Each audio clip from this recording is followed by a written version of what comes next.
मैं प्रांशी राठौर और आप देख रहे हैं नेक्स्ट 9 न्यूज। कांग्रेस से पूर्व अध्यक्ष और वायनाड से सांसद राहुल गांधी की सदस्यता छीनी जा चुकी है। जानकारी दे दें कि लोकसभा सचिवालय ने आज ही नोटिफिकेशन जारी किया।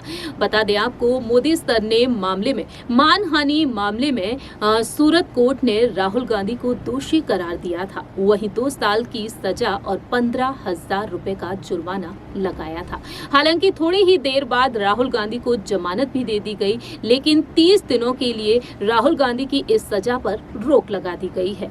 जब से कोर्ट ने अपना फैसला सुनाया कि राहुल गांधी इस मामले में दोषी हैं और 2 साल की सजा उन्हें सुनाई जा रही है, तब से बार बार यहाँ पर सवाल यही खड़े हो रहे थे, क्या राहुल गांधी की सदस्यता चली जाएगी? और अब सदन से उनकी सदस्यता छीनी जा चुकी है। अब देखा जाए तो यहाँ पर मोदी सरकार के खिलाफ तो कांग्रेस पार्टी मोर्चा खोल ही रही है, लेकिन साथ ही साथ यहाँ पर देश के प्रधानमंत्री नरेंद्र मोदी पर जमकर निशाना भी कांग्रेस के वरिष्ठ नेता बोलते हुए नजर आ रहे हैं। बात इस रिपोर्ट के जरिए करेंगे राजस्थान के मुख्यमंत्री अशोक गहलोत के बारे में।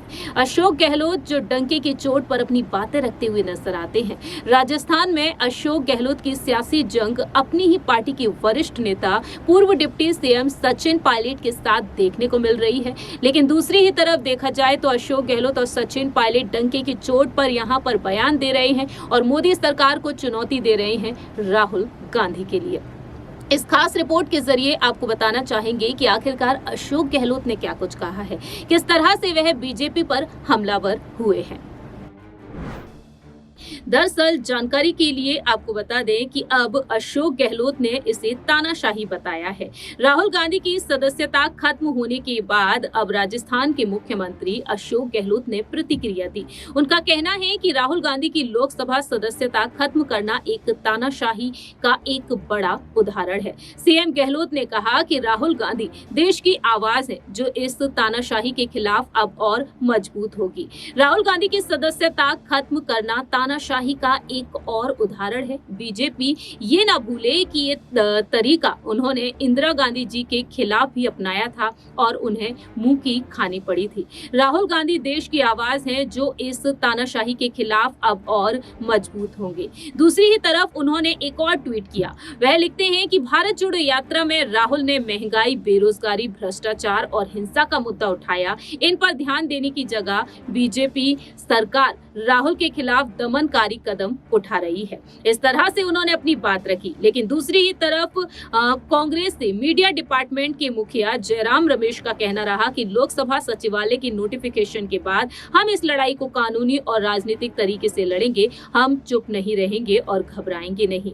दूसरी ही तरफ सदस्यता जाने के बाद प्रियंका गांधी वाड्रा कहती हैं, नीरव मोदी घोटाला, ललित मोदी घोटाला और मेहुल चौकसी घोटाला, जिन लोगों ने देश का पैसा लूटा, भाजपा उनके बचाव में क्यों थी? जांच से पहले क्यों भाग रही है? जो लोग इस पर सवाल उठा रहे हैं, उन पर मुकदमे लादे जाते हैं। क्या भाजपा भ्रष्टाचारियों का समर्थन करती है?